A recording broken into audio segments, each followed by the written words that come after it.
welcome to another episode of the SEC Sports Guys. I'm your host, Hunter Ames, joined here with Jason Lee and the coach, Brandon Carden, bringing you another look into SEC football. First thing we'd like to do is we'd like to thank our sponsors, Hibbett Sports and Eddings Electronics over in Columbus. Now on to the show. Last week, Auburn, Tennessee, Georgia, Kentucky, and Ole Miss were all out of conference. They were all playing their homecoming games, blew out their opponents, absolutely no problem, so let's just keep moving. Florida headed up to Nashville to take on Vanderbilt. You guys called the Florida domination. I called for Vandy by a field goal. It didn't happen that way. Florida beats them 55-14. Jason? Not even a game. Florida put their foot on the throttle from the get-go, never led up to the end of the game. Had 500 yards of offense, just went up and down the field. Vandy never had a chance against that Florida offense, who are coming together a little bit now.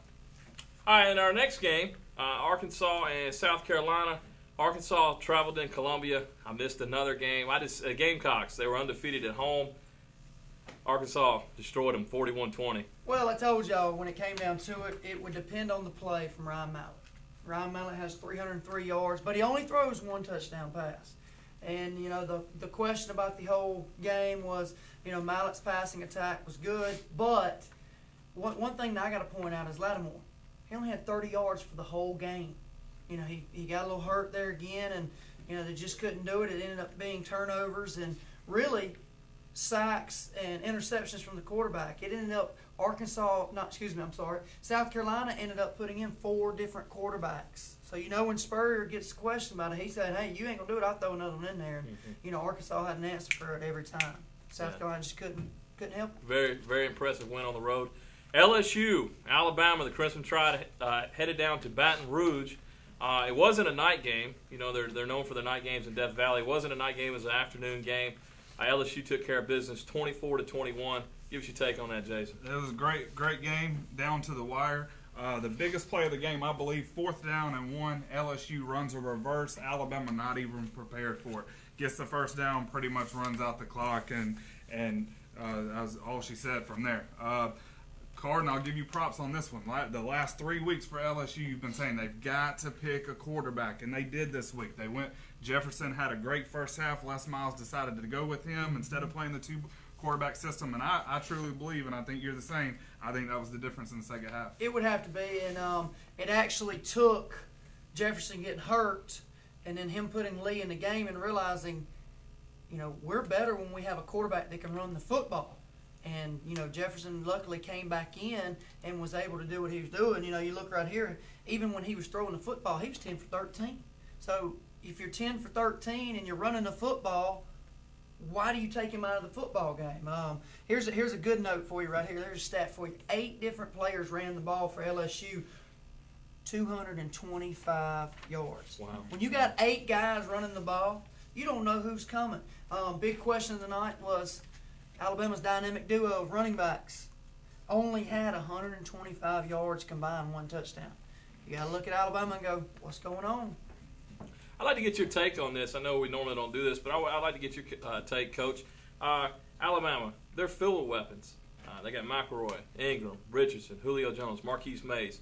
They have all these threats on that offense. Why are they not putting up more points? Well, I think the problem is they're trying to distribute to everybody. You know, and as a coach, my take would be you go to the person who's hot.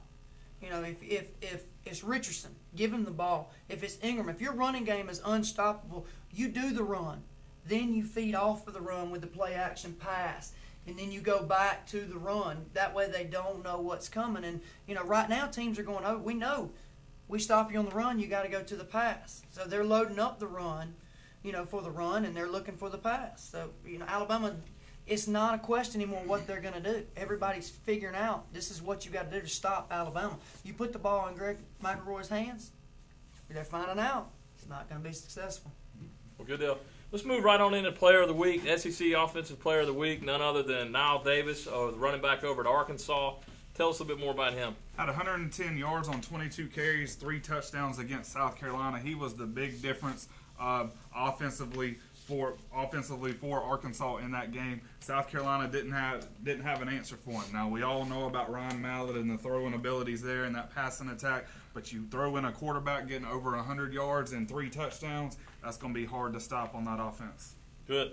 Our SEC Defensive Player of the Week, linebacker out of LSU, Kelvin Shepard. You could almost gave it to that whole defense for LSU. They look great. You really could have. Shepard recorded 7 tackles. He recorded one of them for half a sack. I've never questioned and understood how you give a person half a sack. But anyway, half a sack. He was back in the backfield. He was making tackles. But like you said, to me, honestly, like you said, it should have went to the whole LSU defense. But if you got one guy you're going to give it to, why not this kid? Okay. All right, let's move into the schedule for the SEC this weekend, do a little bit of predictions. Arkansas and LSU are both out of conference, so we won't really discuss them this week. First game we want to talk about, Ole Miss heads to Knoxville. This comes on 12 o'clock as part of CBS's doubleheader. So at noon, Ole Miss taking on Tennessee. What are you thinking? Well, here's one thing you got to look at. And those of you who didn't watch the game last week of Ole Miss pulled their starting quarterback and put in this other kid. And he kind of did a pretty good job. I got Ole Miss by 7 because we're still looking at a Tennessee team that they don't know what they're going to do with the football. So I got Ole Miss by 7. Tennessee 0-5 in the conference, Ole Miss 1-4 in the conference. Somebody's got to win. I think when CBS back at the beginning of the season picked a doubleheader, I don't think they were looking at this one as their first game. I don't know that they're too excited about that now. I think even pulling the quarterback, I think Ole Miss has got enough depth to go up to Knoxville, take this. I'll get Ole Miss by a touchdown over Tennessee. Going against you guys this week, what else would be new? I'm taking Ole Miss by a field goal. Tennessee by a field goal. They're going to get it done. They're going to pick up their first SEC win and not really salvage anything this season, but just pick up an SEC win. Next game, Vanderbilt heads up to Kentucky. It's 12:21 on the SEC Network. They're not the top tier, but it ought to be a pretty good game. What do you think? I don't think it'll be a bad game at all. One thing that we saw from Vanderbilt, though, is Florida really, really exposed their offense there. They couldn't do anything against that Florida defense. The one thing that's kept Vanderbilt in the conference, so to speak, has been putting up some points. They haven't done that this year so far. Kentucky has a dynamic offense. I see this one being at least a 3-touchdown game. I got the Wildcats. Wow. Well, I'm not going to go that much, but I think it's going to be too much Cobb, too much Heartland, and Williams running the football. I'm going Kentucky by 10 because I think Vanderbilt will start figuring out a little bit of what to do. Remember, if Vandy can stop Cobb and Heartland, maybe they can hang in the ballgame. Not win the ballgame, but hang in there.